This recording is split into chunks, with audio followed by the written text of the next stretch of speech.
400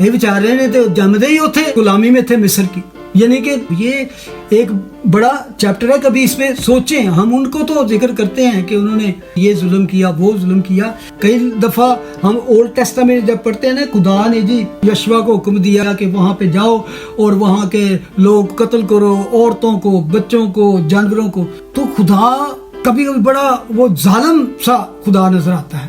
لیکن کیوں خدا نے کہا, خدا نے اس کا راز بتا دیا تھا کہ جو جن قوموں کا میں تمہیں ملک دینے والا ہوں ان کے گناہ بھی پورے نہیں ہوئے, ان کے گناہ بھی پورے نہیں ہوئے. لیکن کبھی کسی سوچا ہے کہ خدا ان کو کتنا ٹائم دیتا ہے, پشت در پشت, پشت در پشت, پشت در 400 سال تک ان کو ٹائم دیتا رہا. اس کے باوجود ان لوگوں نے کیا کیا؟ دیکھیں, ایک پشت میں ایک گناہ کرتا ہے تو ہو سکتا ہے خدا ویٹ کرتا ہو اس کی اولاد جو ہے وہ گناہ نہیں کرے گی, لیکن 400 سال تک کتنی پشتیں بن جاتی ہیں. تو اس کا مطلب ہے کہ خدا جانتا ہے کہ جو بچہ بھی پیدا ہوا ہے نا, اس نے اپنی باپ کی, اپنی قوم کی روش پہ چلنا ہے. تو اس لیے اکثر خدا ایسے حکم دیتا ہے, ایسی باتیں ہونے دیتا ہے تو جب تک ان کے گناہ پورے نہیں ہوئے. تو اپنے لوگوں کو اس نے پسنے دیا, غلامی میں رہنے دیا جن کا گناہ اس وقت کچھ نہیں تھا. جب یہاں پہ ہم ذکر پڑھتے ہیں نا اموری کے ساتھ یہ 10 قومیں شامل ہیں, ان کے گناہ پورے نہیں ہوئے. اینڈ میں کرنا چاہتا ہوں اس بات سے, ان کے گناہ پورے نہیں ہوئے اور تب تک اسرائیلی اس جگہ پہ دکھ اٹھاتے رہے. اگر آپ نیو ٹیسٹامنٹ میں آ جائیں, رومیو کی کتاب میں اس کے 11ویں باب کی 15ویں آیت میں پالوس رسول بڑی عجیب بات کہتا ہے. وہ کہتا ہے, اے بھائیو کہیں ایسا نہ ہو کہ تم اپنے آپ کو عقل مند سمجھ لو. اب یہ کلیسیا سے بات, کرسچن سے بات کر رہا ہے, اس کو ذہن میں رکھتے ہوئے اس بات کو آپ نے سمجھنا ہے. اس لیے میں نہیں چاہتا کہ تم اس بھید سے ناواقف رہو کہ اسرائیل کا ایک حصہ سخت ہو گیا ہے. اسرائیل کا ایک حصہ سخت ہو گیا ہے. وہاں جو تھا اسرائیل کو خدا نے اس سختی میں رکھا جب تک کہ اموریوں کے گناہ پورے نہیں ہوئے. خدا نے ان کو مصر کی غلامی سے نہیں نکالا. خدا چاہتا تھا کہ وہ اس غلامی میں رہیں جب تک کہ اموریوں کے گناہ پورے, تب ان کو مصر کی غلامی سے نکالا اور ان کو وہ ملک میں لے کے آئے. اچھا لکھا, اس لیے میں نہیں چاہتا کہ تم اس بید سے ناواقف رہو کہ اسرائیل کا ایک حصہ سخت ہو گیا ہے اور جب تک, غور کریں, غیر قومیں پوری داخل نہ ہوں وہ ایسا ہی رہے گا. جب تک ان کے گناہ پورے نہیں ہوئے, سمجھیں, اور جب تک غیر قومیں پوری شامل نہ ہو جائیں وہ ایسا ہی رہے گا.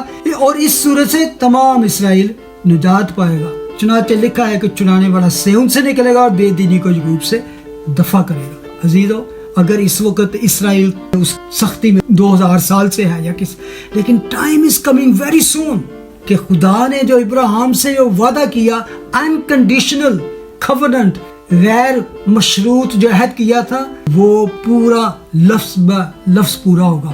خدا نے ابھی تک ان کو روکا ہوا ہے جب تک غیر قومیں پوری کی پوری نجات حاصل نہ کرے. جب وہ ان کا دروازہ فضل کا بند ہو جائے گا تو وہ فضل جو ہوگا, فضل اور روح کی برسات ہوگی ان پر, پوری کی پوری قوم. اس کے بارے میں آپ جا کے زکریا ایک بات 8 میں پڑھتے ہیں کہ جب وہ اس کو دیکھیں گے اور اس کے لیے اس طرح ماتم کریں گے جس طرح وہ اپنے اکلوتے بیٹے کے لیے کرتا ہے. تو آج بھی اسرائیل جو ہے خدا کے اس وعدے میں موجود ہے. خدا نے جب یہ وعدہ کیا, وہ جانتا ہے کہ اسرائیل قوم بار بار گناہ کرے گی, وہ بے وفا ہوں گے, وہ وعدہ توڑیں گے, لیکن میں نہیں توڑوں گا. میں یہ وعدہ انکنڈیشنل اس لیے کرتا ہوں کہ I will complete this covenant. Amen. God bless you.